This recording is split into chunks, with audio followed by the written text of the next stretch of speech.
Hello and welcome back to the My First Marathon podcast. My name is Taylor, and today I'm joined by a lifelong runner who started her journey before tracking pace and distance were even a thing.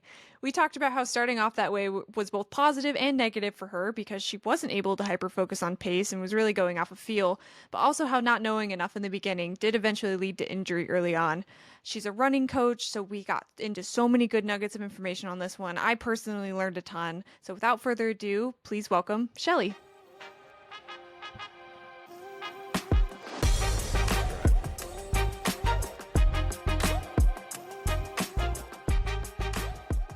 Shelley, thank you so much for coming on the podcast today. I'm super excited to hear about your journey. How are you doing? I am good. Thank you so much for having me. Yeah, of course, of course. So you've got 4 marathons under your belt. So really excited to hear about your first marathon experience and kind of how that changed over the next couple of marathons that you've ran. But to start from the beginning, how did you get into running in the first place? So I started running in the 90s, which I feel like might seem ancient to you because I think you're significantly younger than I am. So I've been running a considerably long time. Yeah. But I would say, so we're like talking like 1995. I started running because I was on like the high school soccer team and I wasn't very good. I've never been like a good athlete, but I've always loved being an athlete.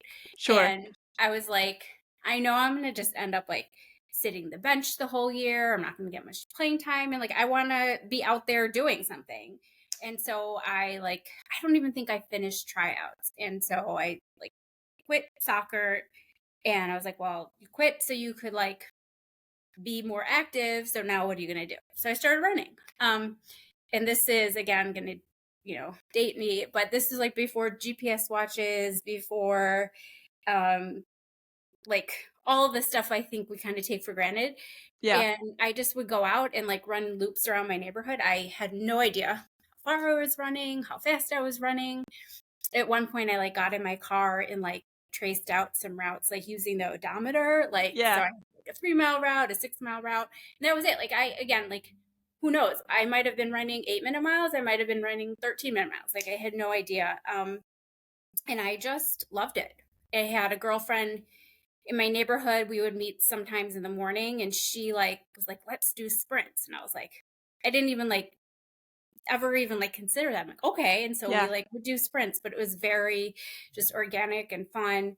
And then I went to college and again, I just like running was just what I did. And I found a Yeah. couple girlfriends from there.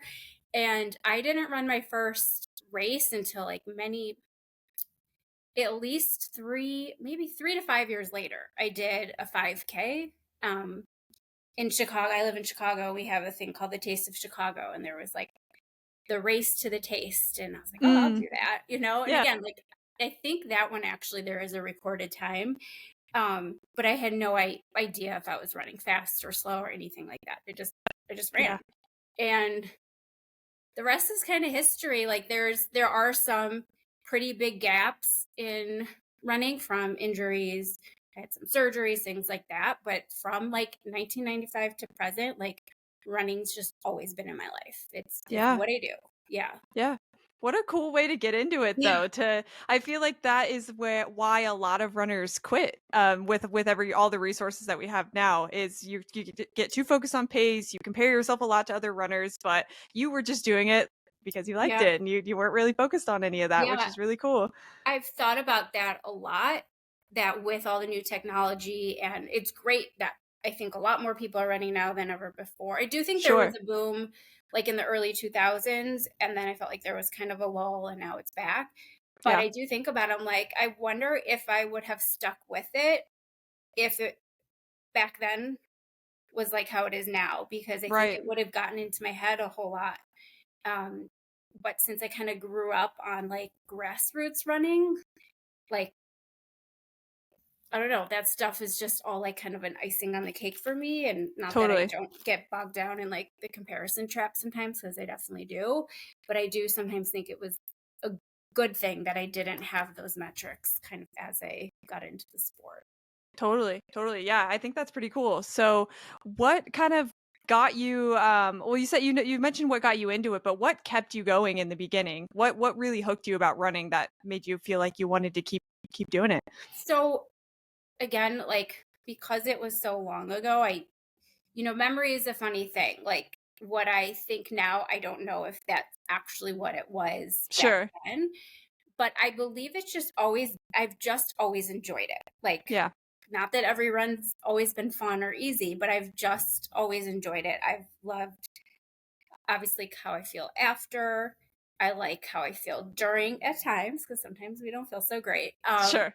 I've just always liked it. I like the convenience of it. Like, you don't need a gym membership. Like, you don't have to be, somewhere at a certain time. You can just go. And I'm like a very like kind of efficient person. So I think I've always liked that about the sport too. Like, you can always squeeze it in. Yeah, I nothing fancier than I've just always liked it. And I think that's Yeah. always what's kept me going. Yeah, yeah, simple enough. It Yeah. keeps you going. Cool. So when did you decide to? I know you said you were started kind of getting into the races pretty early. When did you decide to run your first marathon? So I actually trained for my first marathon in 2001. I was in college. It was my senior year. And like growing up, it was like only crazy people ran marathons. Like that Yeah. was what we were told, which is something that I do love about how much social media has shown. Like, no, it's not just for elite people. Like Right. anyone can Right. run one. But I grew up like that's what I heard. Like I didn't know anyone that ran marathons growing up. I do remember our newspaper, the Chicago Tribune, every year would print everyone that ran the Chicago Marathon like on a page. And I remember Wow. like seeing that growing up and being like, wow, like that's so cool. These people are like superheroes, you know? So Yeah. it Yeah. never really crossed my mind it was something I would ever do. Um, but as I ran for fun in college, I had a friend that was on the collegiate track team, and she was like, with all the running you do, why aren't you on the track team? Like, you should have joined us. And I'm like, because I'm not fast. Like, I just run. And I Sure. think that's when she put it in my head. She's like, well, you should train for a race. You could do something longer. And that was it. Like, I had one of my friends that I ran with during college. We decided, let's sign up for marathon. And we signed up for the Chicago Marathon, which back then, like you would like fill out like a piece of paper and mail it in, and like you Yeah. were in, Yeah. like that Yeah. was it. Um, but I followed a Hal Higdon plan, which I've heard mentioned on a bunch of podcasts. Yep. And I followed it like to a T. Like when all my friends are out like partying, I was like, nope, I have a long run in the morning. And then 2 weeks before, I actually broke my foot and I couldn't run it. Wow. And after that, I think it sort of like took the wind out of my sails that sort of had this like belief, like, I'm just not cut out for a long distance. And I had Sure. I had a stress fracture. I had a couple injuries that I was like, maybe this is a sign that this is not for me. And I just stuck to shorter races.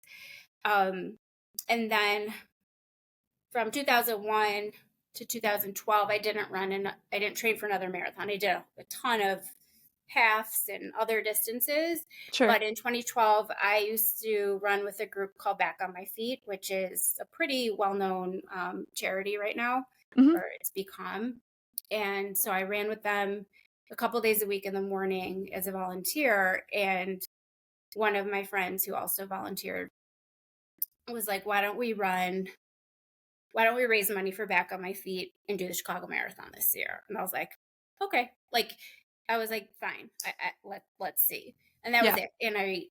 So that was my first marathon, 2012. I kind of just didn't overthink it, which again, sometimes I miss that, like sort Yeah. of that naivete that I think goes away after you've run more races. That I was like, okay, yeah, we can do it. Sure.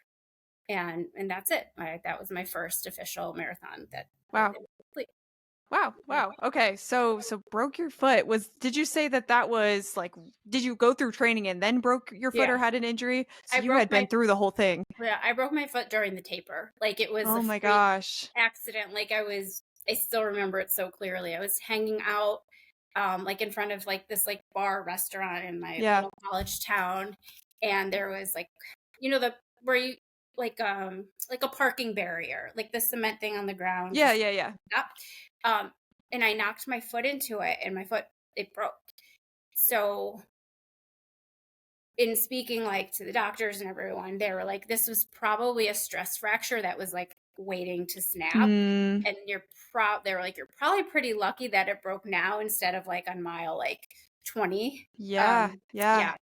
So yeah, I actually got through that entire training fine until broke my foot.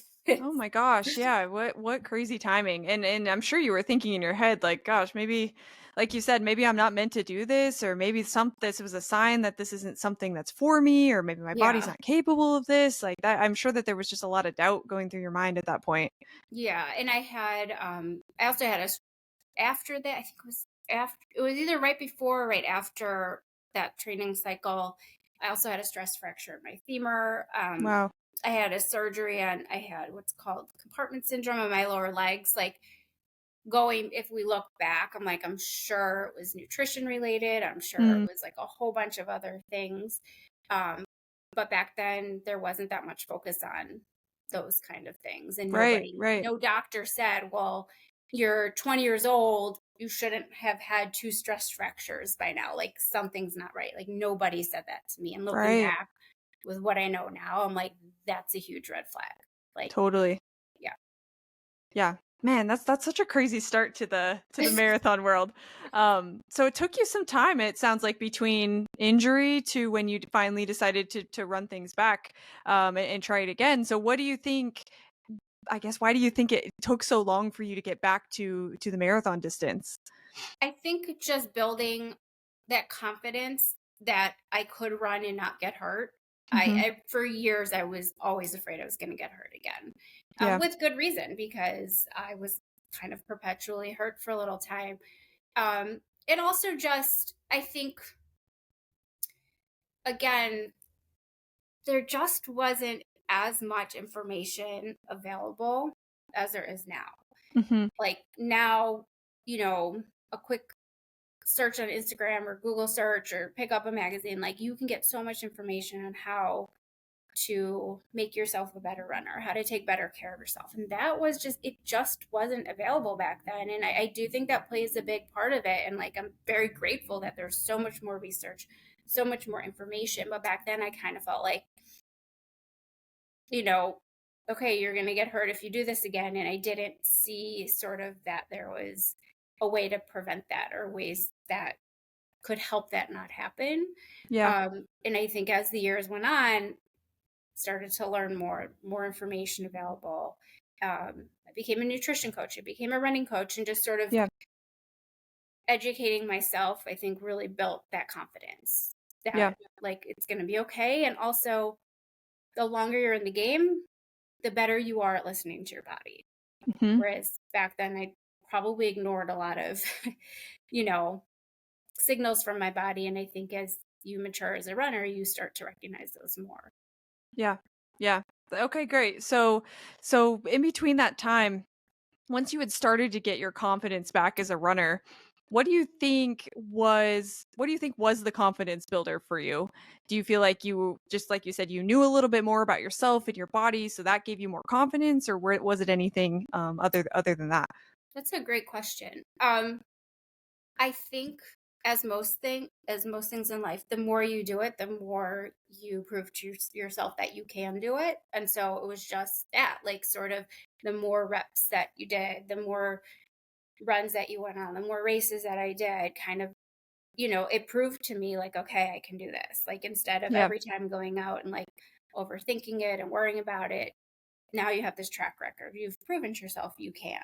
Yeah. Um, and then also letting go of like like I said, I never really cared about how fast I was or how competitive I was. And I think that was really, really helpful. I think if I had dwelled on pace or dwelled on like being, in the top 10% of my age group, I don't think I would have stuck with it. Because again, Mhm. I'm not like naturally gifted. I work really hard and I'm like a very proud middle of the packer. Like I always, that's where I am, and Yeah. there's absolutely nothing wrong with that. It's great, but I Yep. think if my focus had been on, I want to be like front of the packer, if you will, it probably would have stopped me from having as long of a running career as I've had. Sure, sure. I think that's so important to say too, is that it's your goals at the end of the day. It's what you want to focus on as a runner. It really is it's all an individual journey at the end of the day. So that I think that's really important to say. So from when you signed up for your the marathon for the first time, it the Yeah. second time technically, but Yeah. when you were going for it the second time, what did you do differently throughout training to I guess to push yourself over the hump and actually make it to race day? So back in 2012, I had a really great group of friends that I ran with. Mhm. One, we ran with Back on My Feet. So we would run like our shorter middle of the week runs Mhm. early morning together. And I loved it. Like I like was so excited to show up every morning and like see those people, see the volunteers, see the participants. And those miles just like kind of flew by. Like it wasn't, there was like no second thinking them. Like it was, those were just easy because it was like social hour. And then on the weekends, we would meet up for the long runs. And I had like 3 or 4 friends, and we were all about the same pace and we weren't competitive.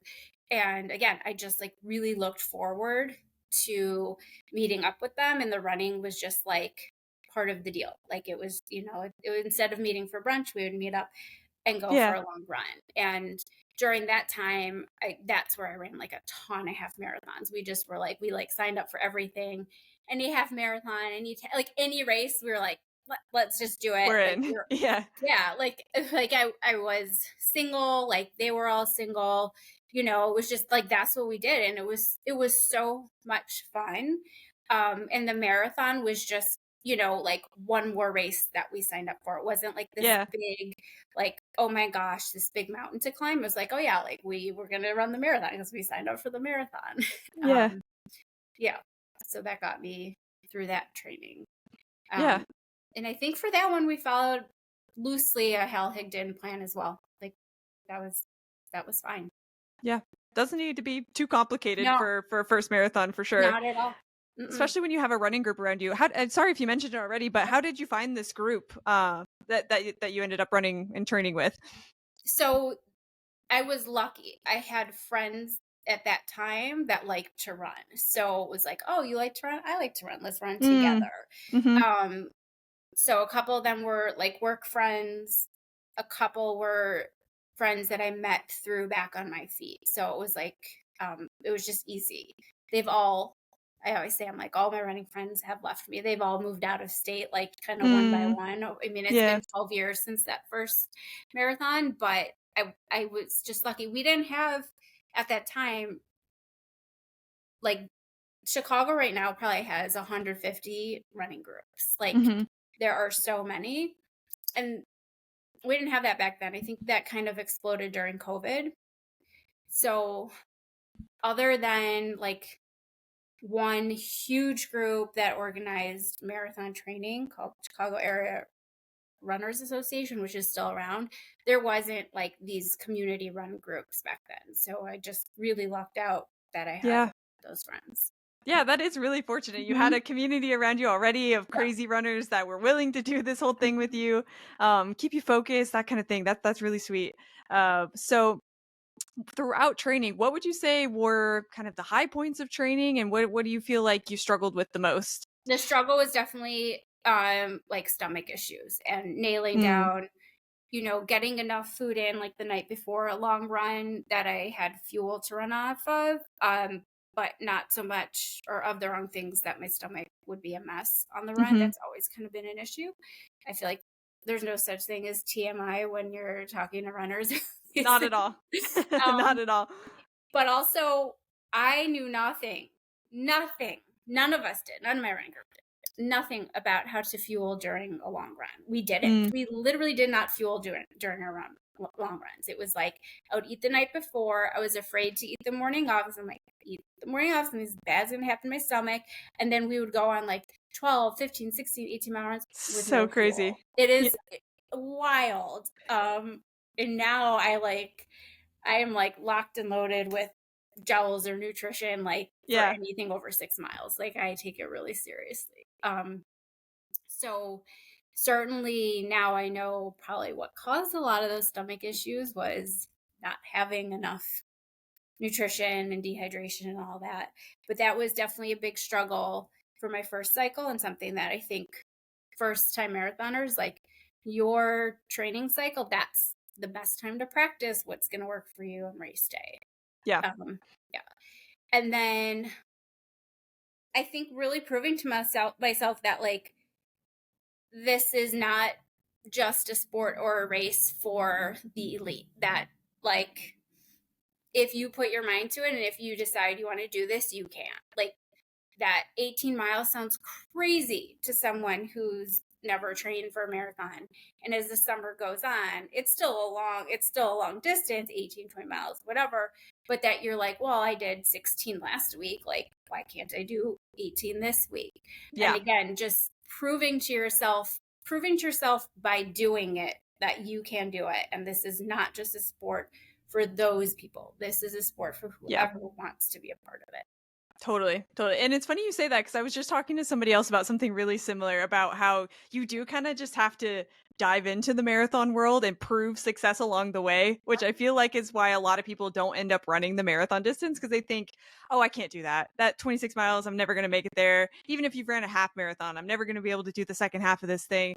But it is a lot of just learning as you do and proving to yourself that you can do it as you go. So yeah, it's funny you say that comes up a lot, I feel like. Yeah, you are your own best sort of proof that you can do this. If you did it Yes. last week, why can't you do it this week? Yes, yes. Yeah. And you're not going from 0 to 26. There's Right, a lot exactly. of there's a Right. lot in there for you to focus on for sure. Cool. So from through training, you went through the whole thing with your running group. Race day comes along. What was the week before like for you? Like if you remember, like were you a pile of nerves? Did you have a strategy going into it? What was it like? So we definitely had no strategy, which you learn the hard way. Sure. Um, Definitely didn't have any like nutrition, like nothing. We went into this being like, whoa, we ran the miles, so we're gonna be just fine. Yeah. But again, part of me misses that, like, like, again, I use the word naivete, like, just what you don't know, you don't know. And I wasn't afraid. I was just like, yeah, this is gonna be fun. Like, I'm running with my favorite people and we're going to go run through my favorite city. And I don't remember being nervous at all. I just remember kind of being like, okay, like, let's go. Yeah. I now get nervous before races. So it kind of flips. Like, you'd think the longer you do it, the less nervous. Now I definitely have moments where I get more nervous. I'm assuming we tapered according to whatever the plan said. I don't remember like having like taper crazies, which now I sometimes will get. Mhm. But yeah, there was not a lot of planning, which I don't do as I say, whatever the saying is. Yeah, yeah, yeah. Yeah. Yeah, it's great that you like you said that the naivety of the whole thing played in your favor where you weren't crazy nervous for your first one because I think a lot of people have that experience where they're kind of psyching themselves out ahead of time. Do you feel like you would have ran that marathon if you didn't have your running group? No, absolutely not. They were definitely also part of the, like, if they're doing it, I can do it, and like I'm not gonna, like, they're no different than I am, so why Mhm. couldn't they? And a couple of them had run marathons before too. Okay. So And that so, helped, I'm sure. yeah, um, I didn't run. I ran part of the marathon with one of them. We were like very much the same pace, and the other ones kind of ran, their own paces. But like we met up before and went to the start line together. So yeah, I don't think I ever would have signed up or done it without them. Mhm. Yeah. So what was the marathon experience like for you the first All time right. around? If you just want to walk us through the whole thing. So this is, again, don't learn from my mistakes. Um, so I think, okay, first and foremost, there was definitely no carb load going into it, which I know not everyone's into, but I'm very much an advocate of carb load. There was no nutrition brought, no gels, no chews, nothing. So crazy. Yeah, so our plan, we didn't really have one, but we, I think, had said, like, let's shoot for 10-minute miles. Like, back then, that was kind of like an easy pace for me. Um, and me and my friend Anne were gonna run the whole thing together. And we went out and ran that first 13.1 miles of the half marathon like speed racers. Like, we Yeah. flew through. Like, I don't have data from it, but I'm guessing we were running like 8:30s, which was not smart, because that was not our fitness level, but we were like having a blast. Like, Yeah. we had so much fun, and like we were just sprinting through our city and waving to all our friends and family. And I like really remember it was like around 13.1 where I was like, okay, like we're gonna have to slow this down. And we did, and we slowed down until and then we slowed down and we felt like pretty good and we're still enjoying it, but then it started, getting a little bit slower, whatever. And then around mile 21, I had to go to the bathroom. I was like, I have to go. Hmm. And I told Anne, like, go ahead without me, because like I don't want you to have to wait. I had to wait for the porta potty, whatever. And she did. And then mile 21 to 26 was a miserable, like slow, Sure. painful couple of miles. Looking back, I think one, we went out way too fast. Two, I was running on empty, like literally running. That marathon I think I finished like 4:42. So ran nearly 5 hours with no fuel. Yeah. Wild. Do not do that. Do not do that. Learn from my mistake. I remember like doing quite a bit of like walk, run the last 5 miles, which is of course completely fine. I do think in retrospect, had we paced it better and had I had nutrition, I probably would have shaved like a good half hour off of that race. That's Yeah. okay. Yeah. Yeah, totally fine. Um, wow, yeah, I'm just trying to picture like it not taking fuel for Yeah. 5 hours is absolutely crazy. Like I feel like my body would have shut down, but it's Mhm. impressive that you guys were able to make it through. Do you feel like when you split off from your friend, you said that those miles were really tough. Besides just nutrition, do you feel like stopping maybe pulled you out of the momentum a little Yeah. bit, or you didn't have your friend? Like, was it just kind of a combination of everything? I think both of those, momentum for sure, because it's Hmm. still something I struggle with to this day. With like if I stop for water, stop for the restroom, which sometimes you just have to do what you have to do. Yeah, For sure, it takes getting back into that zone mentally, and it's very hard to get back into it, especially when you're already exhausted and everything hurts. And then losing her, of course, and like I said, like of course she needed to go ahead of me and go run her sure. race, but yeah, like not having like just that pal next to you, seeing like, okay, they're doing this, I can do this too. Both of those things definitely hurt. I remember the last like mile stretch. I think are you running the Chicago Marathon this year? Not Or the did we- Chicago. I've got a oh, couple local marathons that I'm running this year, okay. I but thought for yeah, some reason you were running Chicago. I was going to reference like I would this. love to. I hope Hopefully you do. soon. Hopefully, I really hope you do one day. It's a wonderful marathon. But there's this last stretch of it. It's down Michigan Avenue, and I remember just like shuffling my feet, and I'm just like, just keep going, just Hmm. let's just go, um but yeah, not having your pal kind of next to me at that time was pretty, that was rough. Yeah, yeah, yeah. I'm sure. And the last 6 miles, no matter what, Yeah, I think it's are going to be tough. So terrible, any factors on top of that are not going to right? help in your favor. That's for sure.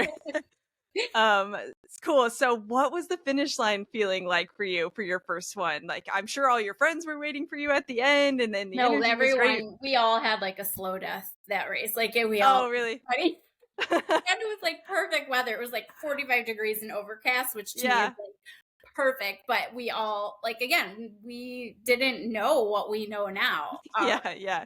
Yeah, like I think we all, well, three of us that were like true novice marathoners all came in within a few minutes of each other. We just didn't Mm. see each other. Mhm. Um, And everyone was like, that was brutal.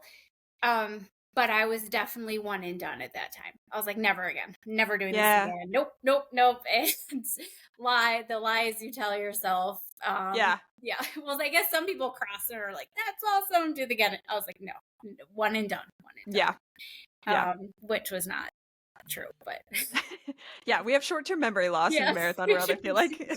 But I was the same way. As soon as I crossed the finish line, I mean, it felt amazing, obviously, but then I think my boyfriend has a video of me, like, where he asked me, "Okay, you're like, would you ever do this again?" And I was like, I don't know. Like, Oh, this I've kind of seen your doesn't feel great video right now. of that. Yeah, it's so cute. Yeah. It's adorable.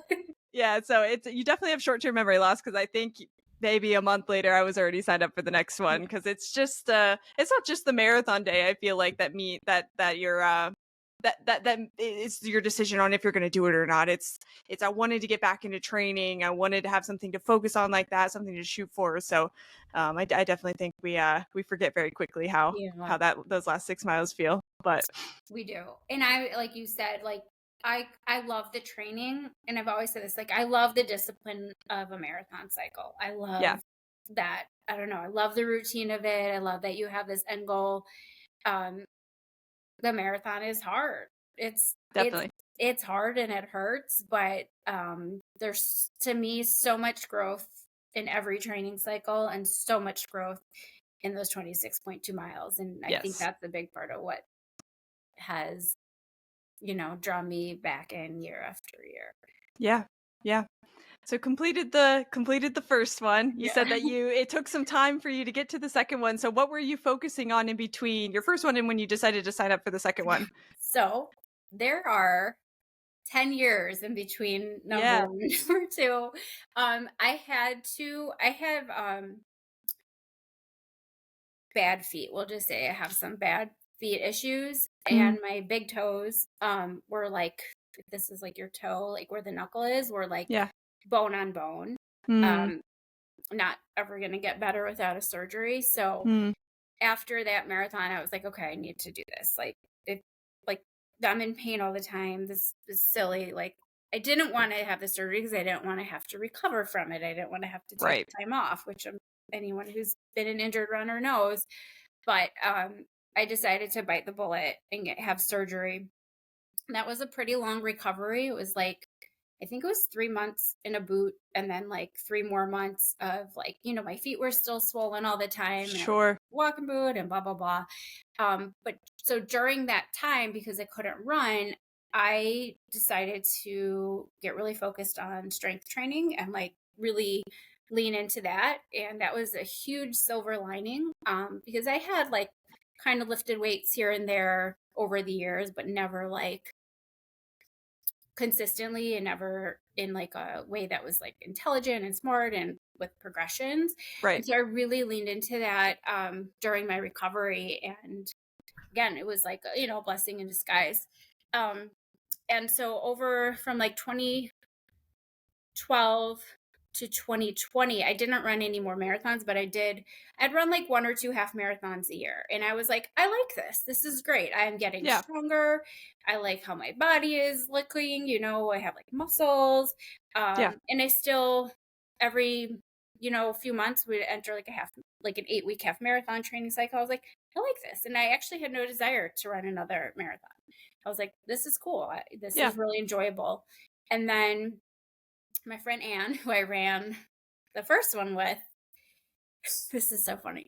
She was like, it's going to be 2020 soon. And I bet the merchandise for the Chicago Marathon will be super cool because it'll say 2020. Uh-huh. These are the things, this is how we make our decisions. Motivate. Yeah. Yes, like, wait, the merch The will be t-shirt's going to be cool. it's so cool. I was like, okay. And I was turning 40 in 2020. I'm like, oh, that'll be cool. It'll be like my like re-entrance into marathoning, and we'll have Yeah. cool merch. So we signed up. I think I got in through the lottery. I wasn't doing fundraising.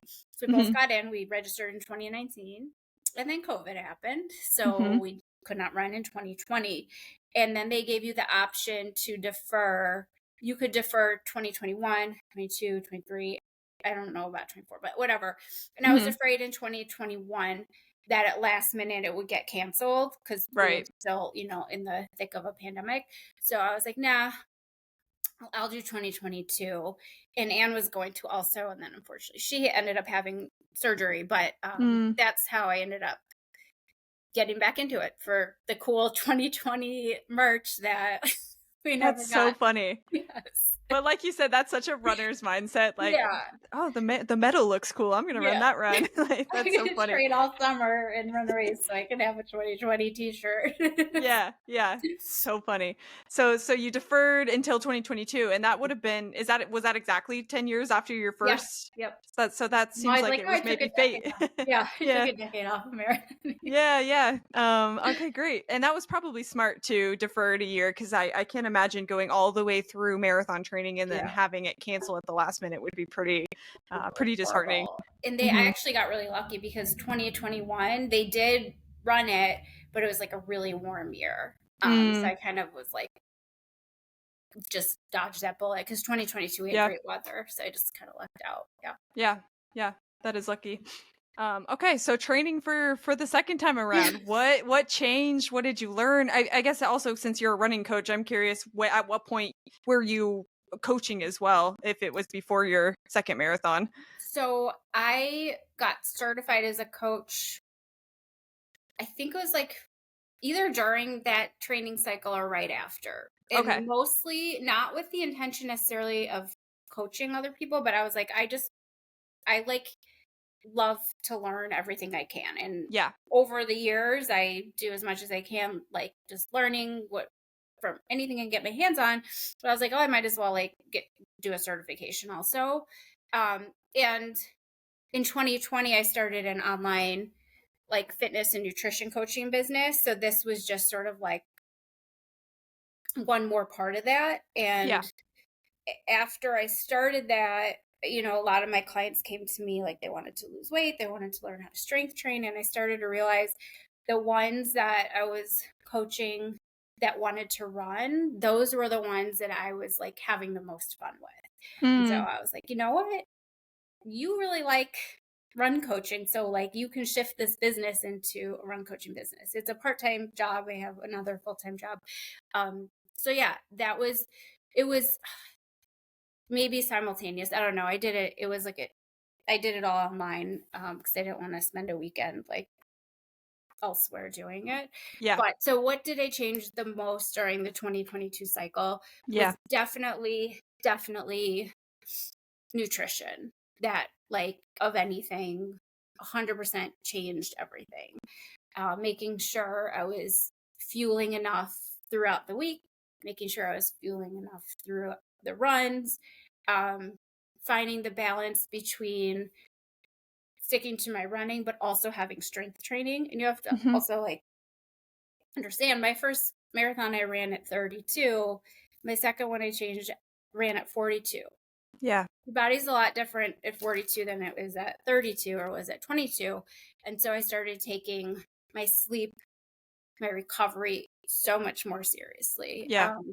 Yeah, so kind of like the nuts and bolts of it, things that I think I probably could have gotten away with in the past. Like when I was younger, I was like, I can't get away with that kind of stuff anymore. Yeah. So yeah, those basics were really the big change. Yeah. 2022. Gotcha. Yeah, that makes sense. So for nutrition, since you brought it up, what did you learn through training that was a game changer for you, if anything? Did you have any specific strategies you went for, trial and error stuff that you went through? Yeah, I think trial and error for sure with figuring out how much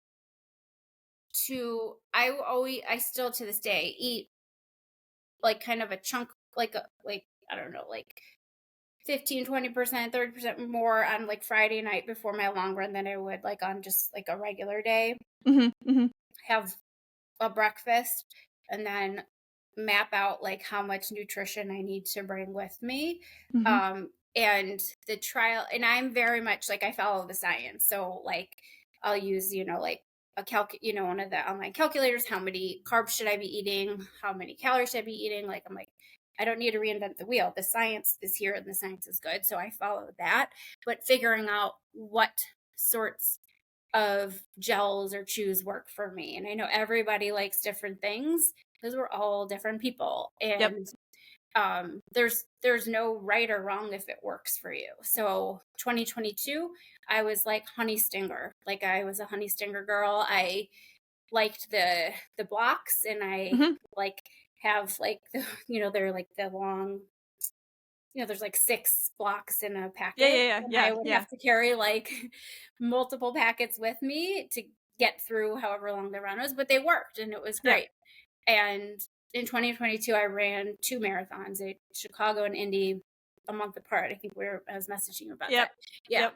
And as I crossed the finish line at the Indianapolis Marathon, I had like a handful of blocks left. And I was like, I am never, ever going to eat another one of these ever again. And just like threw them Overstayed out. it. Yeah. Yeah. I was like, I cannot look at these. But those were great for that training cycle. Yeah. So yeah, trial and error with what works well for your stomach, what works well to give you energy, what works well just logistically. Like, do you run with pockets? Do you run with a belt? Like, where can you put your whatever you're bringing with you?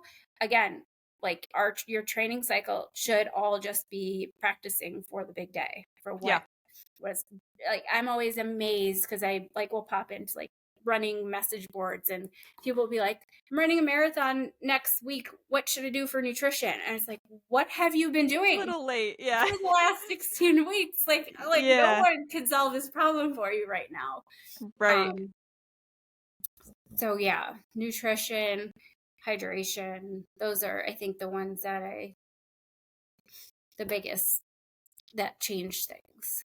Sure. And Sure. pace, because in 2022, I did not go out of the gates like a racehorse. Yeah.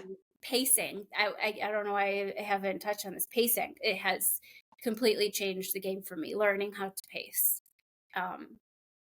Huge game changer. Okay, great. Yes. And how do you feel like that did change for you over time, learning pace? Practice, practice, practice. Hmm. I don't think there's a secret to it other than by doing it, paying attention to it, being cognizant of it. And I want to, like, with a caveat that I don't like looking at my watch 1,000 times during a run. Hmm. I actually prefer to pace through effort.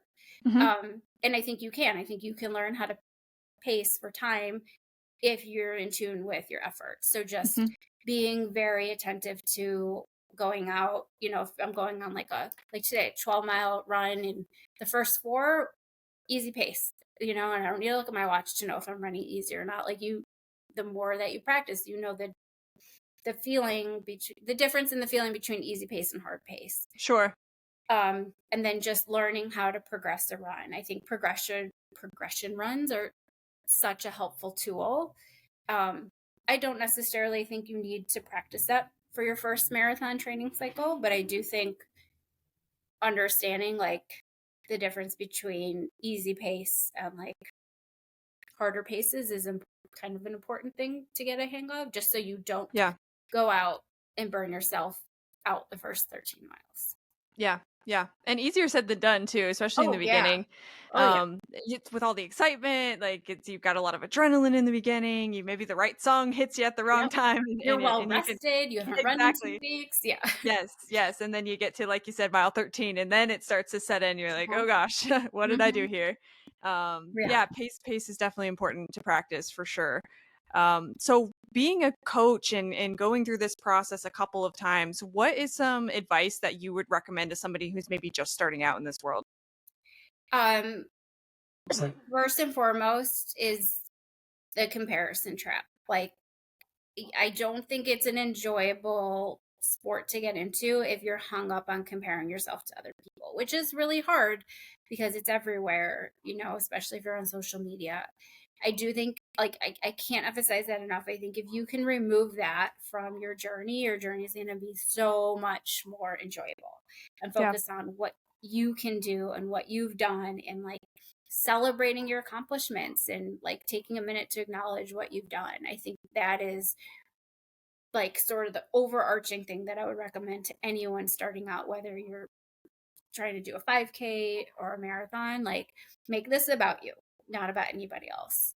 Um, and as far as first marathons go, I'm a pretty big believer in like your first marathon should just be about enjoying's a relative term because it's hard and painful at times, Yeah, but like yeah, yeah, getting through it, like not focusing so much on can I run this time or this pace, but like that the big goal I think in a first marathon should be enjoying the training, enjoying the race, not worrying about a time. So I think those are my overarching themes of like kind of remove those pressures and expectations from the picture, and I think you're going to really really enjoy it.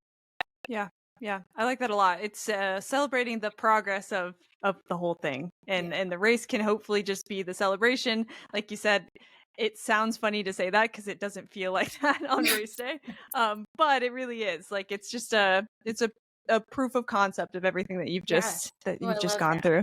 Yeah. Yeah. I love that. That's great advice. There's a couple other questions that I like to kind of ask towards the end is just your opinion on, and like we said, it's totally an individual journey. At fuel, shoes, equipment, everything should be individual to you and what makes you feel the most comfortable. But for you, what has been your favorite in terms of fuel? So this year I'm really liking, what am I saying? Huma gels, Yeah, HUMA. yeah, yeah. Like that Hmm. that's this year's. Last year I did goo all last year. But like I said, like Yeah, I'm gonna burn one out. yeah, So I've been enjoying the Huma gels. Um they're easy to like carry a bunch of them. There's a bunch of flavors. I haven't gotten sick of them yet. Um yeah, so for me that's my current like nutrition. And then as far as like pre-run nutrition, I yeah, bagels, graham crackers, pretzels, rice, potatoes. Those yeah, are my go-to carbs. And don't forget, like, we need a ton of carbs. You also don't want to skimp on protein because your body needs to recover, cannot recover without protein. So, yeah. sort of just finding a couple staples that are easy for you and fit within your budget, I think is a really helpful tool to have. So you don't have to like reinvent the wheel every week. Totally. Totally. And since you said that you did carb load, if you don't mind maybe touching on sort of your strategy for the week before carb loading and what typically works for you in that sense. Yeah. So like I said, I just follow the science. So, what's her name? Megan Featherston or Featherstone. I don't know if you follow her on Instagram. Hmm. She's got a ton of free resources. She has a great carb loading calculator, and I use it for me. I use it for my clients. Like, it'll literally tell you, like, if you want to do like a 3-day carb load, this should be your carb targets. And that's what I do. Like, why would I don't try and outthink like the science. Like if it doesn't work for you, maybe something else is going on. But I do believe that she hits the nail on the head with those. So I typically do a 3-day carb load before a marathon, and kind of a few things that have helped have been remind myself you can get carbs through liquids too, because if you're just doing solid foods, you can feel like really, really full pretty Yeah. quickly. So, using like if you're using like fruit juice or even like just regular Gatorade or Tailwind, mixing that in with your potatoes and your rice and whatever for the 3 days leading up to it. And remembering like you don't need to eat it all at once, like spread it out through the day. Yeah. I do think that has made a big, um, that's been really, really helpful. I'm Yeah. a big believer in carb loading. I think you interviewed someone on here. I've listened to a lot of your podcasts. I Um, appreciate that. and yeah, and I can't remember who it was, but he was like, I don't carb load. I eat like throughout the race, Yeah. which I was like, oh, that sounds like kind of logistically hard. Like, I don't know how I could get in as many calories as I would need through the race. But like if you figured that out and that works for you, like that's great. Like for me, I can't imagine like, getting a bagel down or whatever during the race. But if that's what works for you, great. Yeah. Yeah. Yeah, it's definitely personal. Mhm. That's what training is great for. Like we talked about, is Yes. to practice some of these things and to make sure you do what's working for you. I agree. I had a really hard time taking in any sort of nutrition on my marathon, especially later in the miles. I don't know if I could have taken on whole foods, but on that episode, he talks about how he tried the gels and Yeah. that wasn't enough for him. So it's totally individual. And I like what you said about liquid carbs too, because I think that's something that I didn't realize when I was trying to carb load was that you could take in carbs through liquids as well. So I think if you're feeling a little heavy before, you're feeling like you can't take in enough food, that's a really good way to Yeah. make up for it. And one thing on that note, I do want to say with those like calculators, Hmm. there's a point at which you're going to feel like full and stuffed. And I do think it's okay to feel full and stuffed. But like, I don't think you have to like push it beyond that. Like, if you're, Right. like, I've definitely, if my carb load was like 450 grams of carbs or something, like maybe I stopped at 400 or something. Like, I don't think it has to be to a T, but I think it's a really good guideline. Yeah. Yeah. That's great. Cool. So the other question I like to ask about is Mhm. shoes, because I feel like a lot of people ask me about shoes. So I think it's good to collect some data here. Yes. What shoes have been your favorite over time? What shoes do you use for racing? Like what are your favorites? So I think if we're gonna like go way back, I think my very first running shoes were like Nikes. But then I became an Asics person for a while, and again, I've had like foot surgery, so like my feet have changed a lot over Sure. the years. But most recently, I became very much a Brooks person. Hmm. I think I ran 2022 and 2023 in the Adrenalines, and Adrenalines rotated with the Brooks Yeah. Ghost. I do like having a shoe rotation. I think it's great, even if it's just two pairs of the same model. I think it's important because every shoe, even if they're the same model, is going to put different stress on different parts of your body. So, like, as your miles increase, I do think if you can budget it to have at least two to rotate through a training cycle. And then this winter, I wore the Brooks Max, which I don't think were the best for me, but I thought they were comfortable. And Hmm. then this spring, I've been rotating between Brooks Glycerin, which I love, love, love, and New Balance 880s. Okay. Cool. I have wide, flat feet. And so those, yeah. Like when I go to the shoe store, I'm like, I just want to be comfortable. Like, I'm Yeah. not into like the super fast shoes or like the super shoes. I'm like, I just want to be comfortable. Yeah. Yeah. Yeah. Glycerins are my favorite too. I So I'm love it. glad Yeah. you said that one. I don't know how They're come I great. run all these years in Ghost and never ran in Glycerins. I'm like, these are heavenly. These are great Yeah. shoes. Yeah. Yeah. I don't know about you, but I was recommended them. I just went to my local Fleet Feet and they measured my feet and that was the one they recommended for me. And since then I've yeah, they've been one of my Yep. favorites It for was sure. Fleet Feet that recommended them to me because I told them, like, I've been in the Adrenalines and Ghosts, but I want something more cushiony. Hmm. And I was like, and I have to wear wide shoes. So the pickings are slim if you have a wide Sure. foot. And they had them wide. And it Yeah. also, if you like the Glycerins, you might like the New Balance 880s if you ever want to try them. I feel like Yeah. they're sort of similar. Cool. Cool. I'll definitely check them out. I'm always open to you tell me to go buy a new pair of shoes, Yeah, I'm you're not going to say no. like, twist my arm. Yeah, right.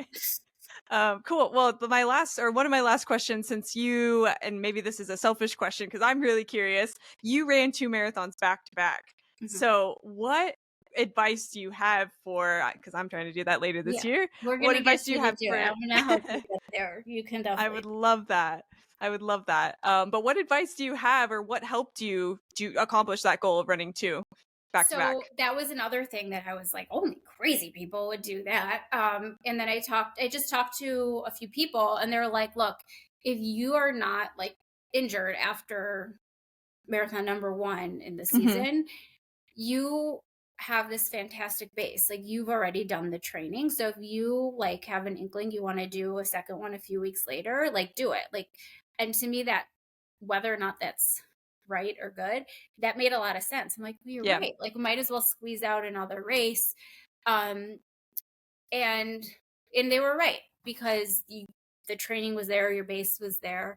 I felt really good coming out of Chicago 2022. If I had like, some injuries or anything, I wouldn't have done it. But Hmm. 4 weeks later was the Indianapolis marathon, and I just followed sort of a reverse taper. Like, after marathon one, didn't run much for like a week and a half. But stayed, kind of active and loose, and then built mileage back up. Not a ton. Like I don't think I went on any like super long runs. Um, and then it was there. It was like those 4 weeks kind of went by pretty quickly.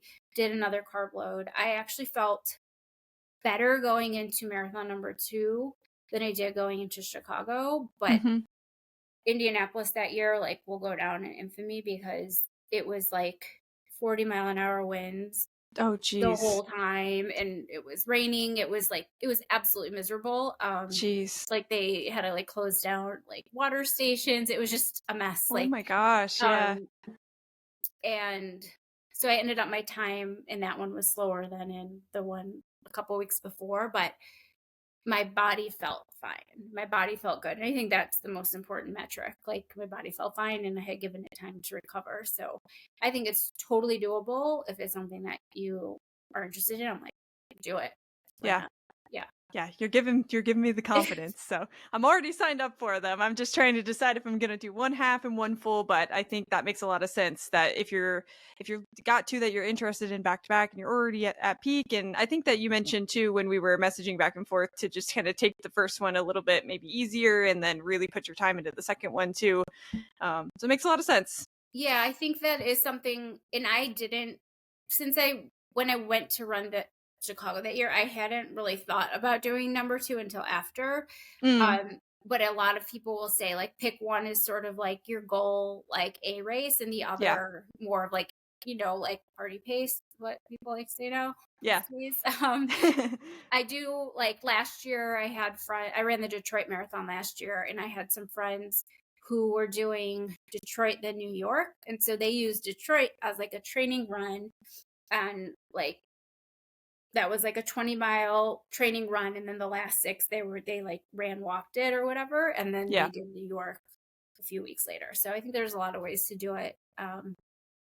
Maybe like after a few more under my belt or a few more years in, maybe I would be like, oh, like I could race both of them. I don't think my body could handle like racing to that Yeah. close right now, That but would be a lot. Yeah. some people can, but Yeah. I'm not them. Yeah. Well, we'll see how it goes. I'll keep you Yeah. posted on when it comes up later this year. But cool. Well, what are you training for right now? What's your goals? If you've got any races coming up, what are you working towards? So I think I'm probably, well, no, I won't say. I'm doing the Detroit Marathon again this year, which is in October, and I'm gonna give a big plug for it. I'm not like affiliated. I just really think it's a great race. Yeah. Especially if you are a Midwesterner like I am and can't get into your hometown race because it's the marathon major and I can't ever get into Chicago. So it's a really good, like, it's not that far. And it's super cool. The Detroit Marathon runs into Canada. So you get to Cool. say you've run in 2 countries. It's not hilly. There's a bridge at the beginning that's like a mile-long bridge. So it's like kind of fun to change it up. Then there's like they call it the underwater mile to get back into the States. You go through a tunnel for a mile to get back Yeah. in. So it's fun. That's There's so just cool. kind of quirky, cool things. It's really well supported, and I had a blast. And I didn't get into Chicago again this year, so I was like, oh, let's go back to Detroit. Yeah. So I'm training for that, and then I'm got a bunch of half marathons. That this month I've got a half. I've got a 10-miler, and then June I have another half. That'll probably be my like. I'll probably race that one. Like the other half, the half I'm doing this month is going to just be more of like a training run. Yeah. So a couple halves, a full. I had a goal this year to run one race a month. So we'll figure out what like July and August will be. Yeah. September I have another half I'm doing. October Detroit. November I always do the same turkey trot, and I gotta find one for December. So Yeah.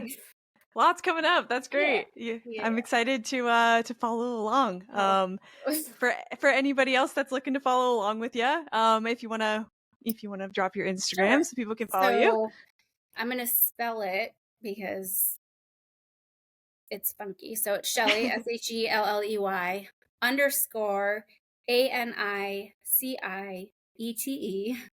_ running. That's my Instagram. And I also have a website, which is my run coaching stuff. And there's like loads of free resources on there. So even if you just want to go on there to download a bunch of free stuff, like go for it. And that's allinclusiveruncoaching.com. Cool. Love that. And I'll put those things, if you're okay with it, in the show notes too, so people can get to it a little easier. But really enjoyed hearing your story. And looking forward to, like I said, seeing what's coming up next for you. But really appreciate you coming on and talking to us about your journey here. I just want to know what are your goal races this year? Because you're the Yeah. interviewer. No one ever asks me questions. I appreciate that. Yeah, so I've got a couple. I couldn't decide between 2 marathons this year, later in the year, that are local to North Carolina. I just moved here, so I want to like immerse myself in the running community down here. So I'm running a marathon in Greensboro at the end of the year in Mhm. October, and then hoping to run the City of Oaks Marathon, which is the big one in Raleigh, Okay. about a month after that. So right Awesome. now I've just got I've got a half marathon coming up next month, and I'll just pick up a couple races, like you said, throughout the year until then. But yeah, just looking Okay, forward to cool. those couple Well, marathons I'm later in the year. super pumped for you. Thank you for having me on, Yeah, of and course. let's just all cheer each other on and support each other. Definitely. Awesome. Thanks so much. And we'll talk soon. I Yeah. appreciate it. Okay.